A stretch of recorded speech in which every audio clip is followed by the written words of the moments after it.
The thunder of hooves echoed through Silverback Canyon as Winifred Jackson clutched her satchel tighter to her chest, her heart pounding in rhythm with the approaching horses.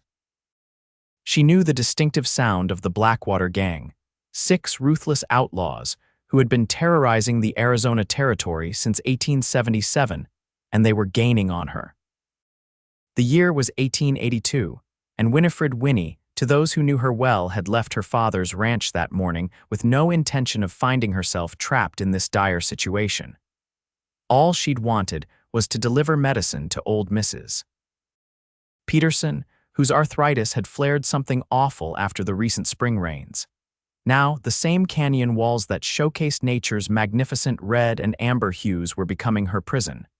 "There she is, boys," the callous voice of Silas Morty, the gang's leader, carried on the wind. "Nowhere to run now, little lady," Winnie urged her Palomino mare forward, but the sheer wall of rock ahead confirmed her worst fears. She'd taken a wrong turn into a box canyon. Dismounting quickly, she led her horse behind a large boulder, drawing the small derringer from her boot. 6 bullets against 6 outlaws, the math wasn't in her favor. "Come on out, Miss Jackson," Silas called, his voice dripping with mock courtesy. "Your pa's got money and we aim to have some of it. Cooperate and you might make it home for supper." Winnie's fingers trembled slightly on the small pistol. At 22, she'd grown up on the frontier and knew what happened to women who fell into the hands of men like Silas. Her father, Thomas Jackson, was indeed one of the wealthiest ranchers in the territory, but she doubted these men were interested only in ransom. The outlaws spread out, their horses moving cautiously into the canyon. Winnie counted them. Silas in front with his distinctive red bandana, the Rodriguez brothers with their matching silver spurs, crooked Pete Miller, whose face bore the scars of a knife fight, young Tommy Dalton, barely 20 but already as cold-blooded as they came, and lastly, the hulking figure of Butch Wallace. "We can do this easy or hard, Miss Jackson," Silas continued. "Either way, you're coming with us." Winnie's throat tightened as she glanced skyward, praying for divine intervention. What she got instead was just a fine stream of it cascading down from the canyon rim above. Squinting against the sunlight, she caught the silhouette of a rider at the canyon's edge. The crack of a rifle shot split the air. Silas's hat flew from his head as he ducked instinctively. The outlaws scattered for cover, their horses rearing. "The next one won't miss, Morty." A deep voice called from above. "Back away from the lady, or start picking which of your men dies first." The voice belonged to a tall figure now guiding his horse down a narrow trail along the canyon wall, a path Winnie hadn't even noticed in her panic. The man's face was shadowed by a wide-brimmed hat, but his steady hands held a Winchester rifle with the confidence of someone who knew how to use it. "This ain't your business, stranger," Silas shouted, his hand hovering near his holster. "I'm making it my business." The stranger's horse reached the canyon floor in a controlled slide of dust and pebbles. He kept the rifle trained on the outlaws. "Miss Jackson, you all right?" Winnie stepped partially from behind her cover, surprised he knew her name. "I'm unharmed." "You know this isn't a fair fight, Lucas," Silas spat, recognition dawning on his face. Lucas Young. The name registered in Winnie's memory immediately. The former Texas Ranger who'd been tracking the Blackwater Gang for months after they'd robbed a bank in El Paso, killing 3 people, including his partner. "Life isn't fair, Silas," Lucas replied evenly, "but I'm willing to give you boys better odds than you gave those folks in Texas. Throw down your guns and you'll stand trial proper." Tommy Dalton's hand twitched toward his holster and Lucas fired without hesitation.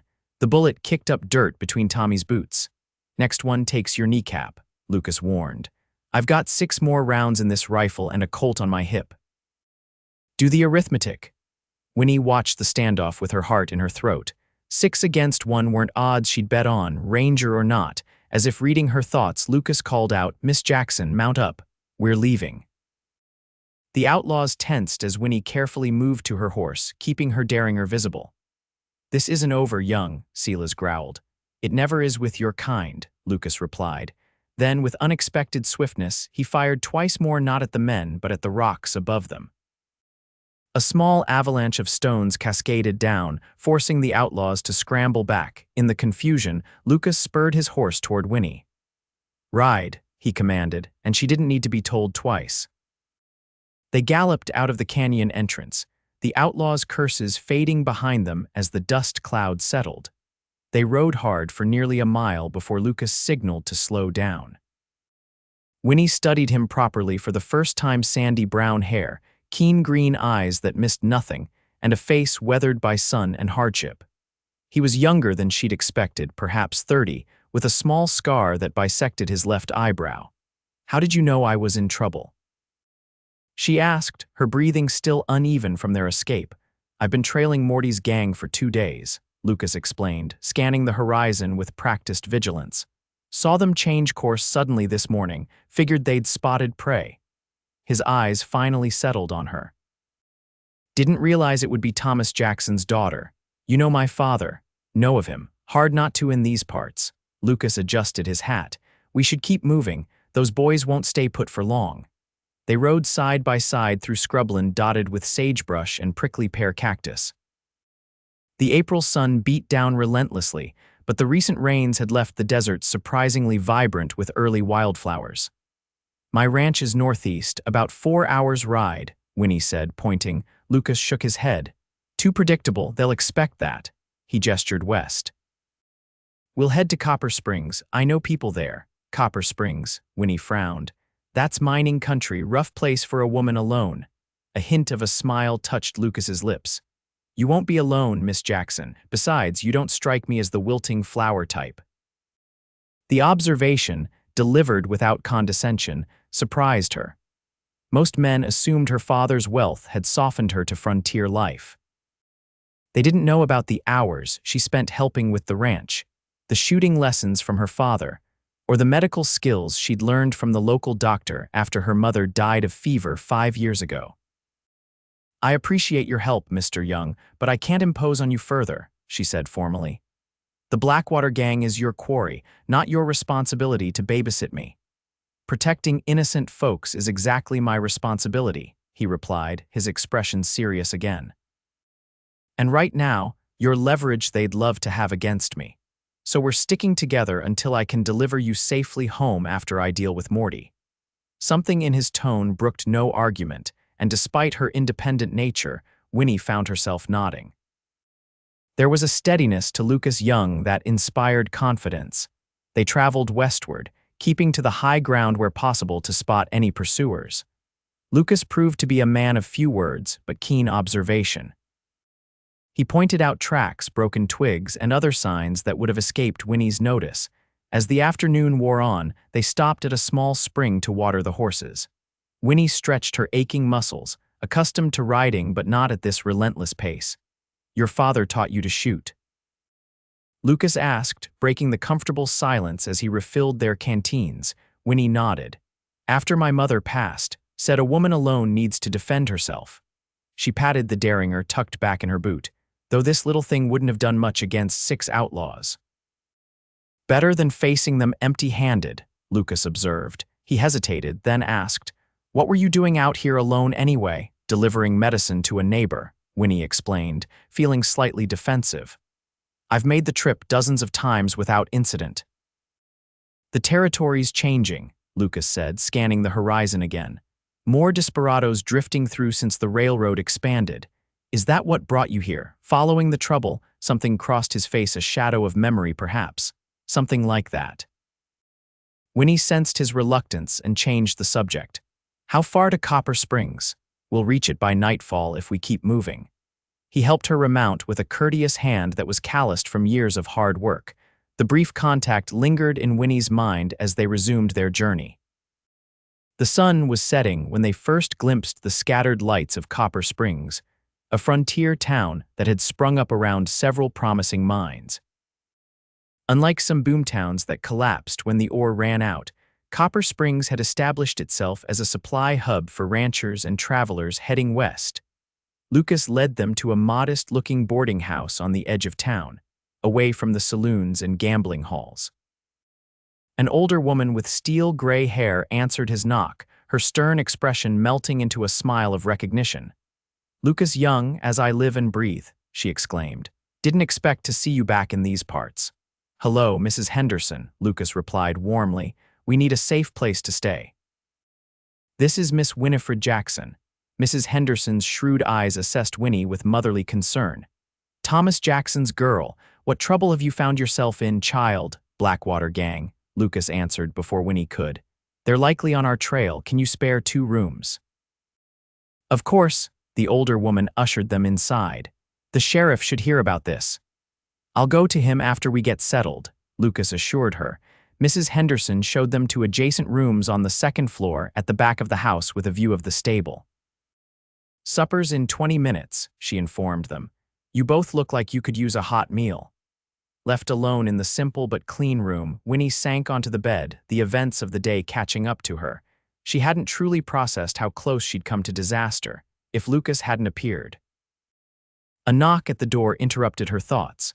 Mrs. Henderson had brought a basin of warm water and clean towels. "Thought you might want to freshen up, dear," she said kindly. "And I've brought one of my daughter's dresses. She's about your size, and she's away teaching school in Tucson."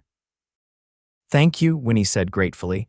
"I'll be sure to return it before I leave. Take your time. I'll hold supper a bit." The older woman paused. "That Lucas, he's a good man.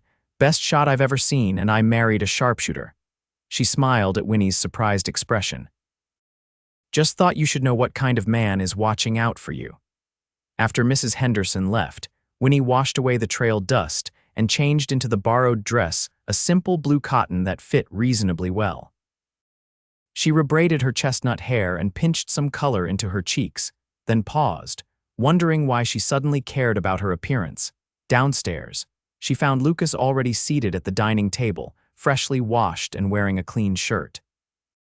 He stood when she entered, his eyes widening slightly before he composed himself. "Miss Jackson," he said with a nod. "Please call me Winnie," she replied, suddenly self-conscious. "After today, formality seems unnecessary." Supper was a hearty stew with fresh baked bread, and Winnie realized she was ravenous. Mrs. Henderson kept them company, sharing news of the town and tactfully avoiding questions about their predicament.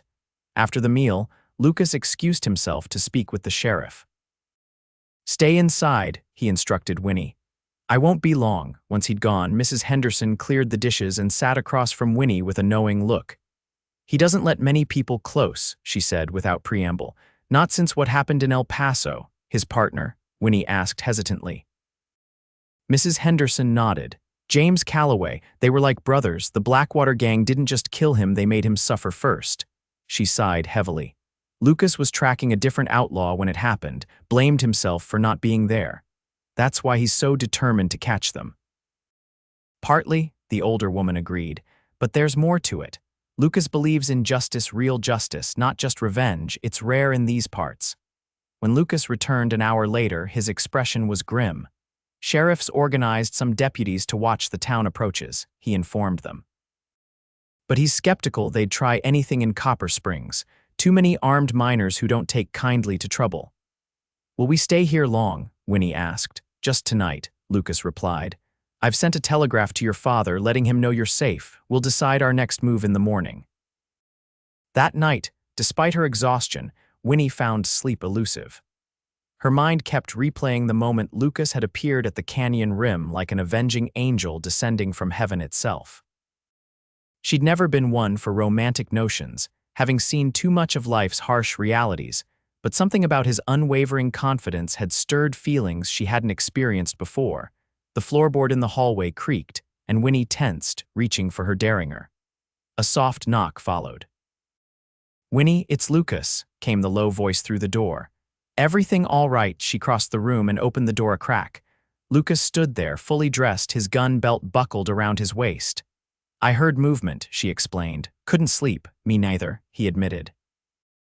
"Too many shadows to watch." Winnie opened the door wider.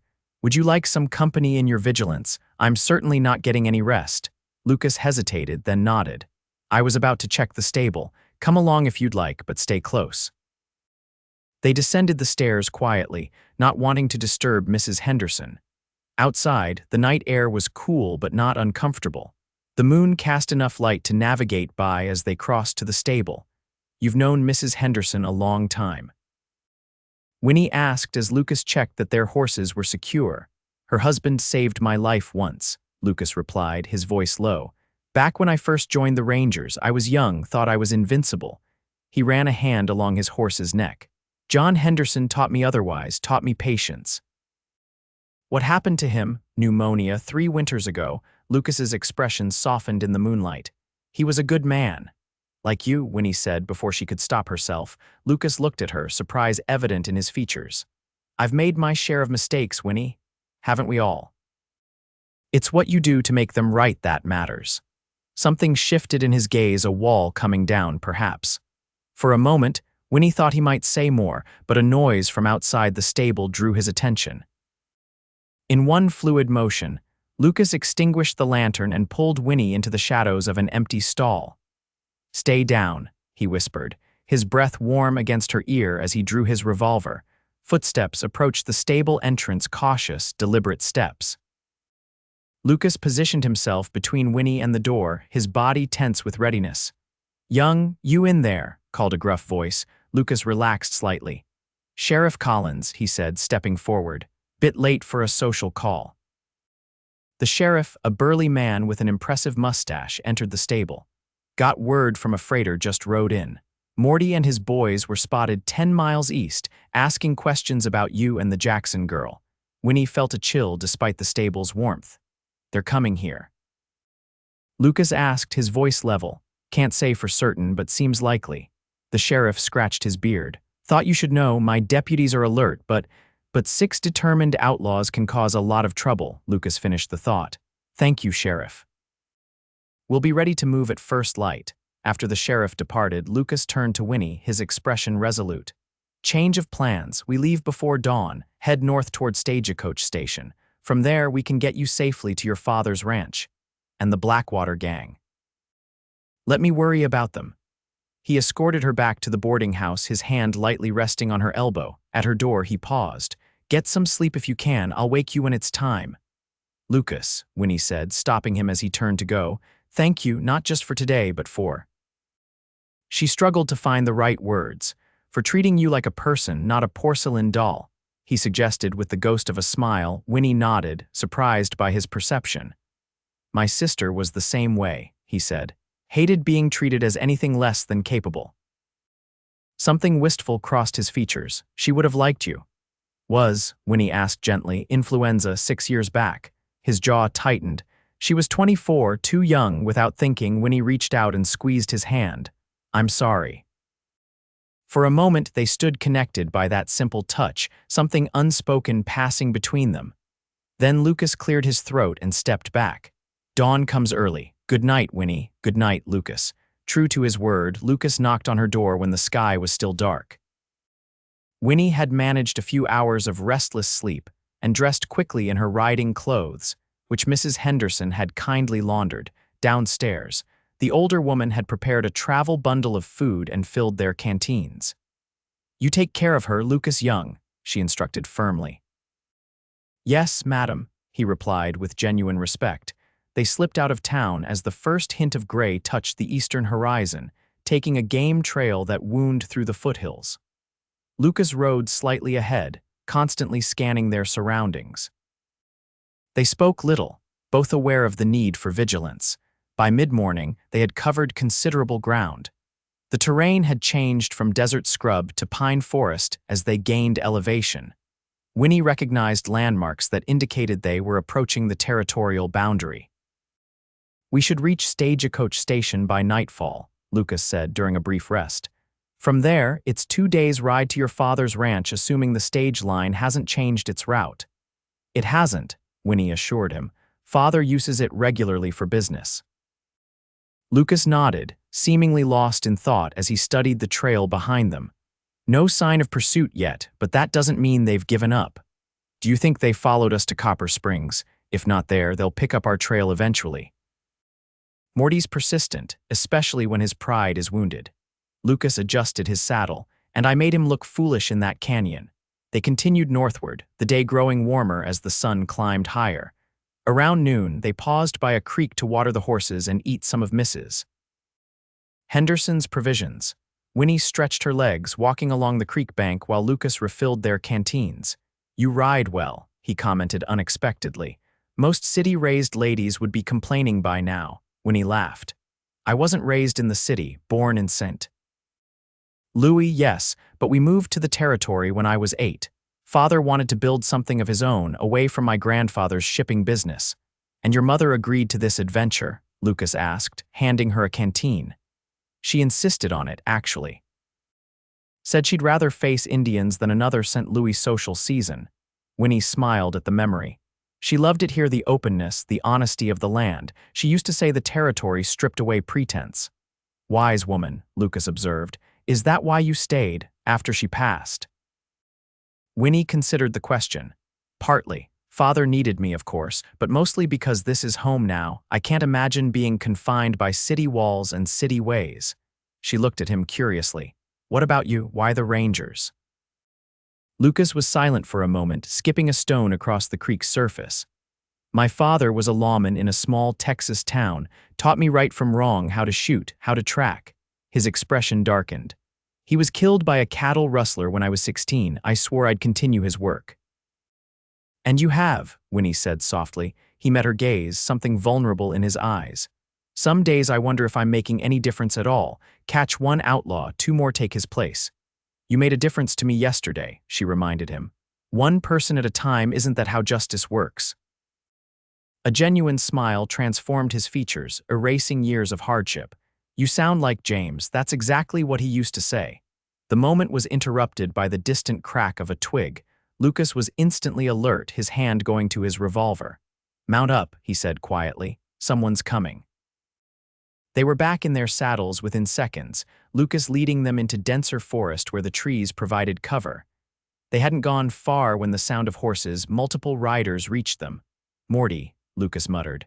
"How did they find us so quickly? Could it be someone else?" Winnie whispered hopefully. Lucas shook his head. "Not likely, not out here." He pointed to a rocky outcrop ahead. "We need higher ground, follow me." They urged their horses up a steep incline, the animals struggling for footing on the loose shale. Near the top, Lucas dismounted and helped Winnie down. "Stay with the horses," he instructed, drawing his rifle. "I need to see what we're dealing with." He crawled to the edge of the outcrop while Winnie held the reins of their nervous mounts. Minutes later, he returned, his expression grim. "All 6 of them," he confirmed. "They're following our trail. Someone in that gang knows tracking." "What do we do?" Winnie asked, trying to keep her voice steady. Lucas considered their options. "We can't outrun them in this terrain. Fighting's risky with those odds." He glanced at the sky, which had begun to darken with approaching storm clouds. "We need to disappear." He led her deeper into the forest, where the pines grew so thick they blocked much of the daylight. The air smelled of resin and imminent rain. After nearly an hour of careful travel, they came upon what Lucas had been searching for: a small hunter's cabin, weathered but still sound. "Used this place years ago, tracking a fugitive," Lucas explained as they approached cautiously. "Belonged to an old trapper who passed on. Don't think many folks know about it." The cabin was a single room with a stone fireplace, crude wooden table, and bed frame covered in dusty blankets. It wasn't much, but it offered shelter from both pursuers and the storm that now rumbled in the distance. Lucas led their horses to a lean-to at the back while Winnie inspected the cabin's interior. There were basic supplies, some preserved foods, cooking implements, and lanterns with oil still in them. Someone had used the place not too long ago. "Storm's coming fast," Lucas said when he returned. "Might work in our favor. Rain will wash away our tracks." Thunder rolled overhead as they settled in, Lucas checking his weapons while Winnie prepared a simple meal from their supplies and what they found in the cabin. Outside, the sky opened up, rain lashing against the small windows and roof. "Reminds me of the spring storms back home," Winnie said, trying to lighten the mood as they ate by lantern light. "Father and I would sit on the porch and watch the lightning dance across the mountains." "My mother feared storms," Lucas shared unexpectedly. "Would gather us all in the root cellar until they passed.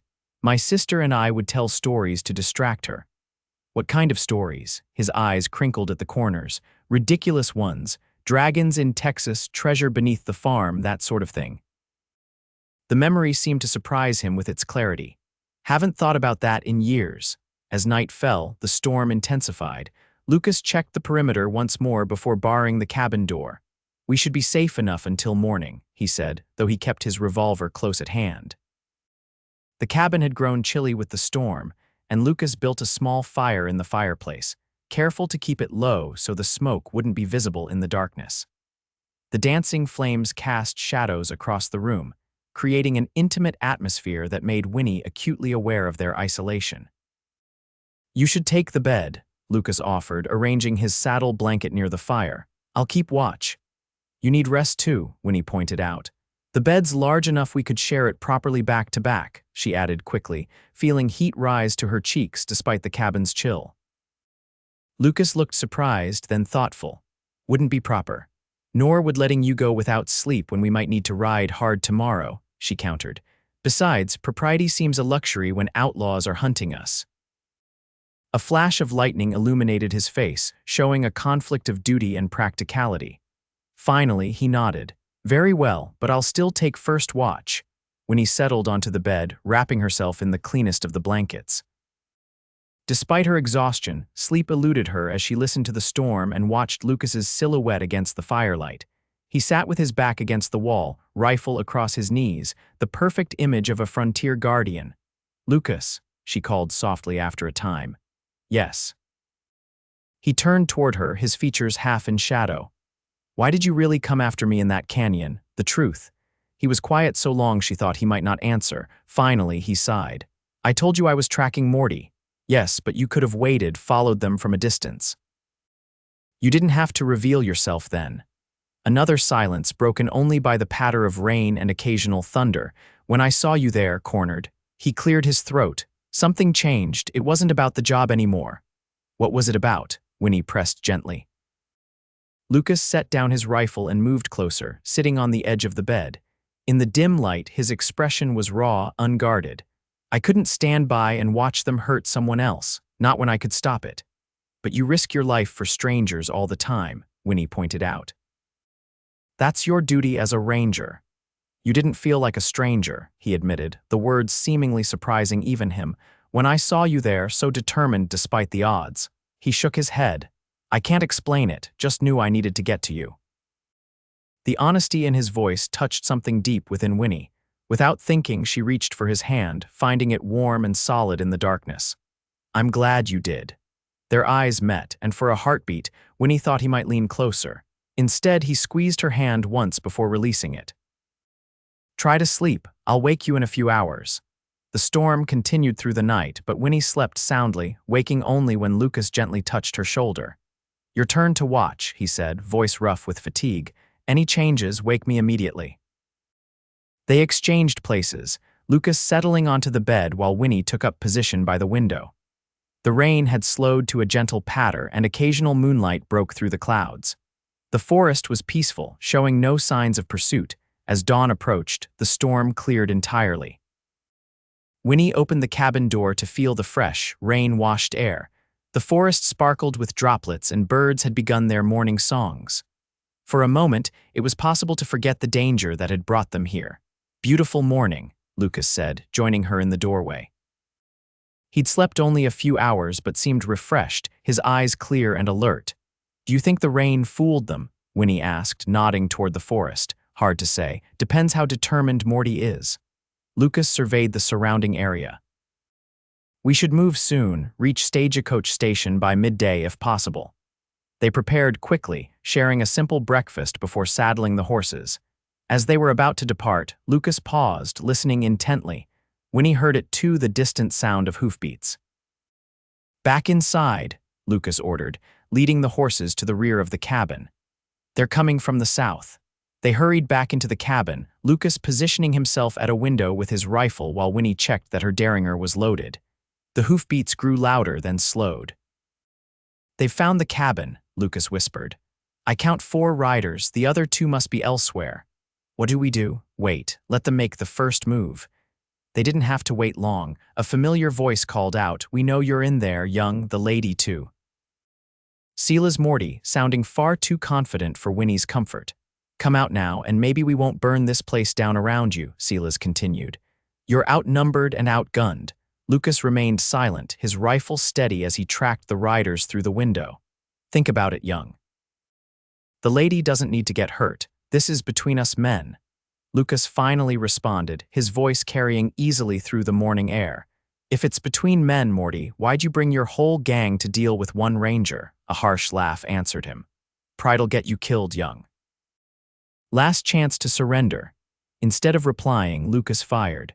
The shot was precise, striking the ground directly in front of Morty's horse, causing it to rear in panic.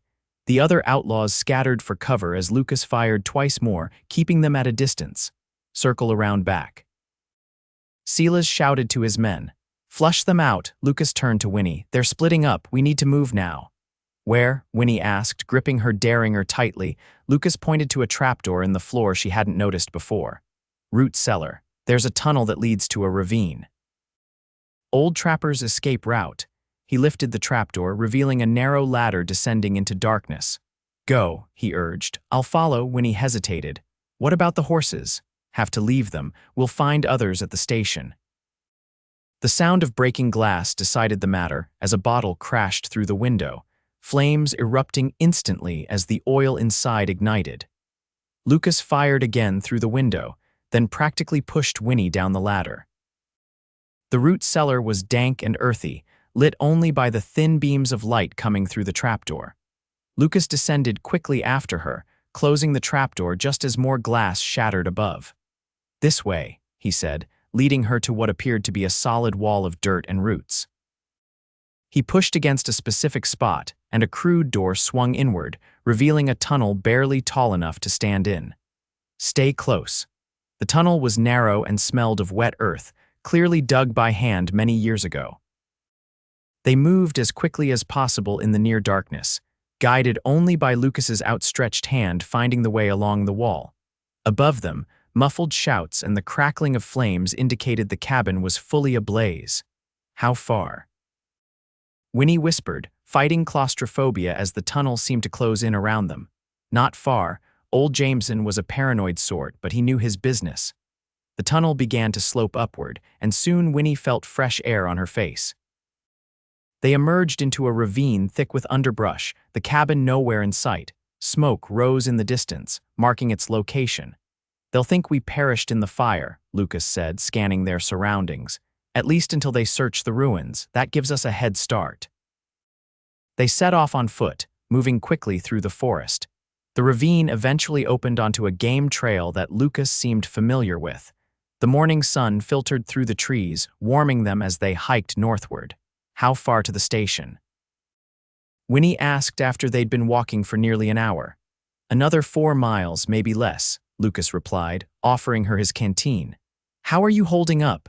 I've walked further rounding up stray calves, she assured him, though her boots were beginning to rub uncomfortably. I just wish we knew where the other 2 outlaws are. Could be scouting ahead, could be they split from the main group, Lucas speculated. Either way, we need to stay alert. They continued in companionable silence, making good time despite the rough terrain. By midday, they had reached a ridge that overlooked a broad valley. In the distance, Winnie could make out a cluster of buildings that had to be Stagecoach Station. We made it, she said with relief. Lucas nodded but remained cautious, still exposed on the approach. We'll circle around, come in from the east where there's more cover. They had just started down the ridge when the crack of a rifle shot echoed through the valley. Dirt kicked up at their feet, and Lucas immediately pulled Winnie behind a boulder. The other 2, he growled, peering carefully around their shelter. Up on the opposite ridge, they've been waiting for us. Another shot struck the boulder, sending fragments flying. Lucas returned fire, his Winchester crack precise but unlikely to hit at this distance. We're pinned down, Winnie realized, fear clutching at her heart. Lucas assessed their situation grimly. They have the high ground and better cover. We can't go forward or back without exposing ourselves. He checked his ammunition. I've got maybe 20 rounds left. Not enough for a prolonged fight. What about the station? Could they hear the shots? Possibly, but they might not investigate. Gunfire's common enough in these parts. The outlaws fired again, more deliberately now, clearly trying to conserve ammunition while keeping them trapped. Lucas returned fire sporadically, making each shot count.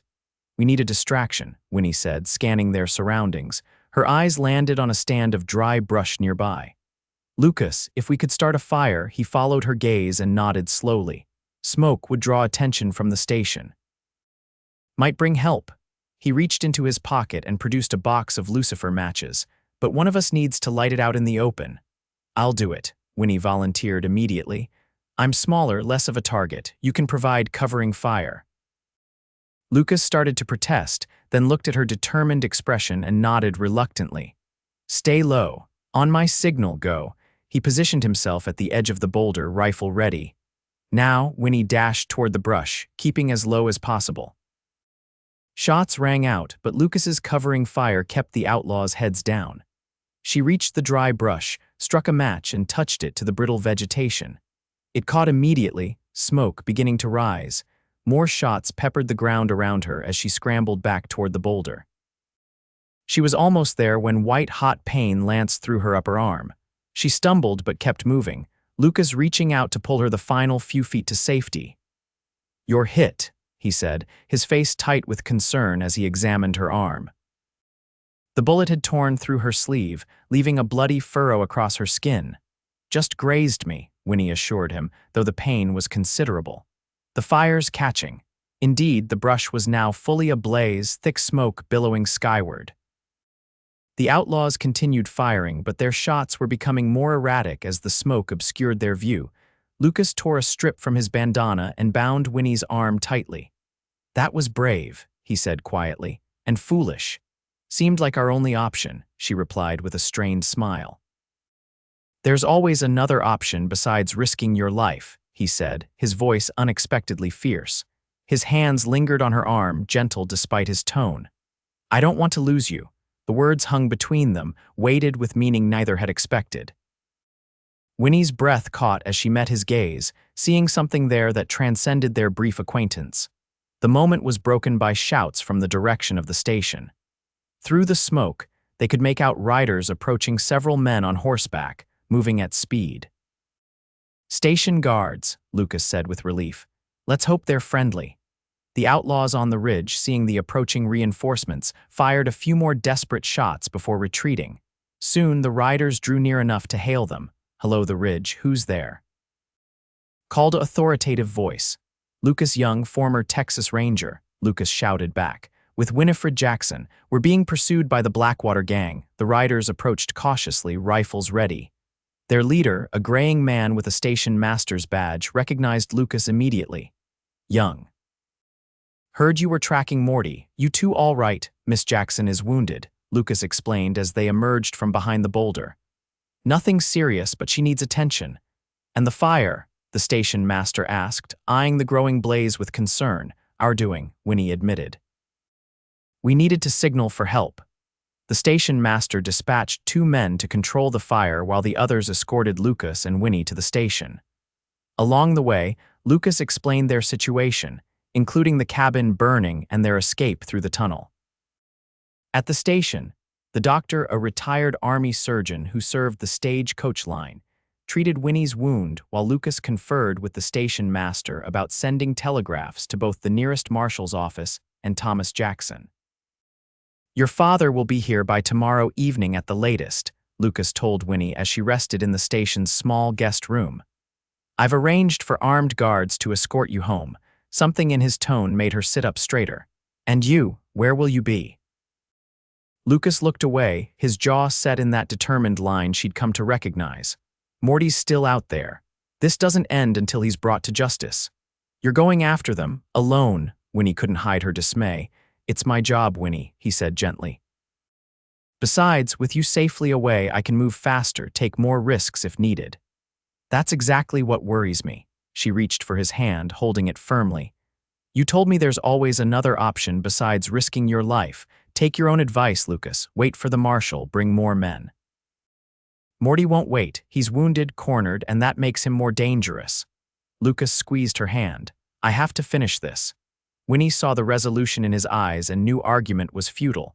Still, she couldn't let him leave without saying what was in her heart. These past 2 days, they've changed something in me, Lucas, in how I see the world, and how I see you." His expression softened, the stern ranger giving way to the man beneath. Winnie, a commotion outside interrupted them shouts and the thunder of approaching horses. Lucas moved to the window, then stiffened. "Stay here," he ordered, drawing his revolver as he headed for the door. "What is it?" Winnie called after him. "Riders coming fast, too many for casual travelers." Heart pounding, Winnie ignored his instruction and followed him onto the station's porch. What she saw made her blood run cold. At least a dozen armed men approaching, with her father at their head. "Father," she called in disbelief. Thomas Jackson, an imposing figure even in his 50s, dismounted quickly and strode toward them. "Winnie, thank God you're safe." He embraced her tightly, then stepped back to examine her bandaged arm with concern. "How did you get here so quickly?" she asked. "Lucas only just sent the telegraph." "Never received it," Thomas replied. "Got word from one of my men who was in Copper Springs. Said you'd been seen with a ranger, pursued by Morty's gang." His expression hardened as he turned to Lucas. "You young?" "Yes, sir," Lucas replied respectfully. "I was escorting your daughter to safety." Thomas studied him with the careful assessment of a man who'd built an empire from nothing. "My man says you saved her life in Silverback Canyon." "She's saved mine since then," Lucas countered, glancing at Winnie with unmistakable admiration. "Your daughter is remarkably resourceful." A hint of pride touched Thomas's weathered features. "Gets that from her mother." He extended his hand to Lucas. "You have my gratitude, young. Not many men would risk themselves for a stranger." As they shook hands, Winnie sensed an understanding passing between them, a mutual recognition of something fundamental in each other's character. The station master approached, looking uneasy. "Mr. Jackson, there's fresh news. Riders just in from the north say Morty and what's left of his gang were spotted heading for the territorial border. They've got maybe 2 hours lead." Lucas immediately turned to Thomas. "Mr. Jackson, I know you've come for your daughter, but I need to pursue Morty. If he crosses into New Mexico territory, he'll be harder to catch." Thomas considered this, then turned to his men. "Johnson, Peters, Miller, you're with Young. The rest of you stay with my daughter and me." He looked back at Lucas. "These are my best trackers. They know this country better than most." Lucas nodded gratefully. "Thank you, sir." As the men prepared to ride out, Winnie pulled Lucas aside. "You were about to say something before my father arrived," she reminded him softly. Lucas glanced toward the waiting men, then back to Winnie. Something resolved in his expression, and he took her hands in his. "I was going to say that meeting you has changed me too, made me remember there's more to life than chasing outlaws and settling scores." His voice roughened. "Made me want things I thought I'd given up on." Winnie's heart quickened. "What things?" "A home, family." His eyes held her steadily. "Someone to come back to." "Then come back," she whispered, "not just to finish the job, but to start something new." Lucas brushed his thumb across her cheek, then leaned down to place a gentle kiss on her lips, brief but full of promise. "I will," he vowed. "Wait for me." "As long as it takes," she promised. Lucas rejoined the waiting men, and Winnie watched them ride out, her father's hand supportive on her shoulder. "Strong man, that Young," Thomas observed. "Reminds me of myself at his age." "High praise coming from you," Winnie said, surprised. Thomas smiled knowingly. "Didn't miss how he looks at you, daughter, nor how you look at him." He squeezed her shoulder. "Your mother would approve. She always said you'd need someone who could keep up with you." 2 days later, as Winnie and her father prepared to depart for their ranch, riders appeared on the horizon. Winnie recognized Lucas's tall figure immediately, her heart soaring. Beside him rode her father's men, and between them, 2 bound figures, Silas Morty and one of his gang. The station erupted in activity as the prisoners were secured. Lucas dismounted wearily, but with satisfaction evident in his bearing. He reported to Thomas and the station master that the remaining outlaws had been killed resisting capture, but Morty and Crooked Pete would face justice for their crimes. That evening, with the prisoners locked away awaiting transport to the territorial prison, Lucas and Winnie walked along the edge of the station grounds. The sunset painted the landscape in gold and crimson, a fitting end to the manhunt that had brought them together. "What happens now?" Winnie asked as they paused to watch the colors deepen. "Will you return to the Rangers?" Lucas shook his head. I resigned my commission last year after James died, been working as a bounty hunter since then. He looked out toward the distant mountains. But I'm thinking it might be time for a change. What kind of change? Winnie asked, hope warming her voice. Lucas turned to face her fully, taking both her hands in his. Your father mentioned he's looking for someone to oversee security for his ranch operations. Said the position comes with land of its own, adjacent to the main property. Winnie's breath caught. And you're considering it, more than considering. His eyes held hers, serious yet tender, but it depends on something else entirely. What's that? Whether the woman I've fallen in love with might consider building a life with an ex-ranger who's got more scars than sense, but who promises to cherish her every day of his life. Joy bloomed in Winnie's chest, bright and overwhelming. Lucas Young, are you proposing marriage after knowing me less than a week? A smile tugged at his lips. When you know, you know. Your father said the same thing happened with your mother said he proposed on their third meeting. And she accepted, Winnie recalled, her own smile growing. Smart woman, Lucas observed, drawing her closer. Runs in the family, I hope. Winnie reached up to touch his face, tracing the scar on his eyebrow gently. You came back, just as you promised. How could my answer be anything but yes? Their lips met, as the last rays of sunlight gilded the land around them, a love born in danger finding its home in the promise of peace. The outlaw pursuit that had thrown them together now completed, they faced forward toward a shared horizon, as vast and full of possibility as the Wild West itself.